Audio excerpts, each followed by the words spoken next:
خطبہ نمبر 51 آپ علیہ السلام کے خطبے کا ایک حصہ۔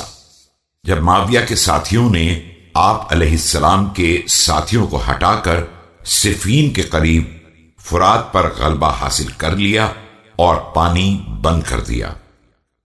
بسم اللہ الرحمن الرحیم۔ دیکھو دشمنوں نے تم سے غذائے جنگ کا مطالبہ کر دیا ہے، اب یا تو تم ذلت اور اپنے مقام کی پستی پر قائم رہ جاؤ یا اپنی تلواروں کو خون سے سیراب کر دو اور خود پانی سے سیراب ہو جاؤ۔ در حقیقت موت ذلت کی زندگی میں ہے اور زندگی عزت کی موت میں ہے۔ They are asking you morsels of battle. So either you remain in ignominy in the lowest position or drench your swords with blood and quench your thirst with water. Real death is in the life of subjugation while real life is in dying as subjugators.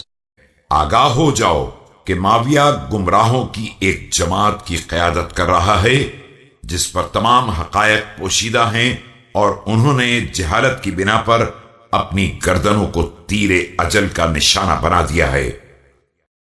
Beware, Muawiyah is leading a small group of insurgents and has kept them in dark about the true facts with the result that they have made their bosoms the targets of death.